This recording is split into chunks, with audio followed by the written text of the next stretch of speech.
Ipakikita po natin sa mga guro at lalo na kayong mga kabataan kapareho namin sa mga estudyante na nag-iimpok na kaalaman at karunungan. Ito ay karunungan hindi nyo makikita sa textbook. Bakit ito ay karunungan na experience at karanasan ng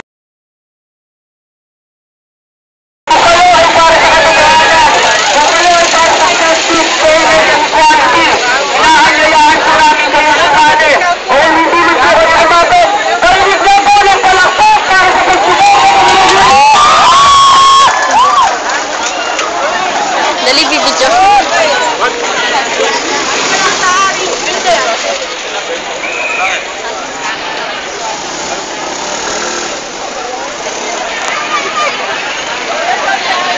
Ngayong gabi po ay napipito ng iba't ibang mga organisasyon, komunidad, youth leaders, kabataan, magulang, guro at manggagawa para po makikita sa karahanan ng mga guro at manggagawa sa loob ng Holy Angel University.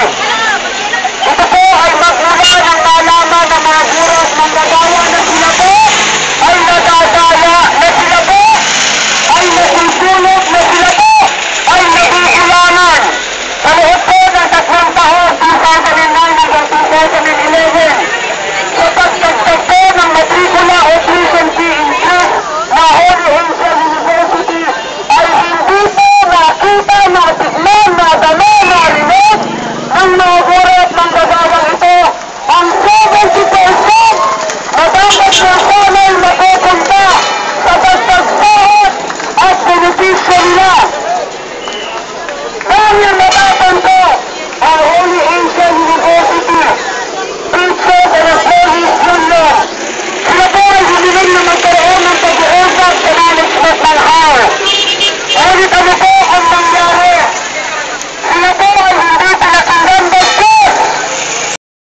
Sila po ay sinabihan na sila po ay binibigyan ng nararapat na dapat silang kamtan. Totoo po ba yan mga guro at empleyado? Hindi!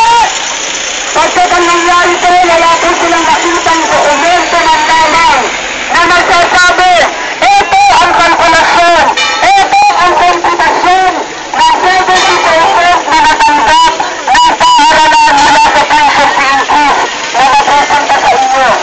Dahil po dito, naghadla o nagsasalang kaso ang LTU ng unfairness practice.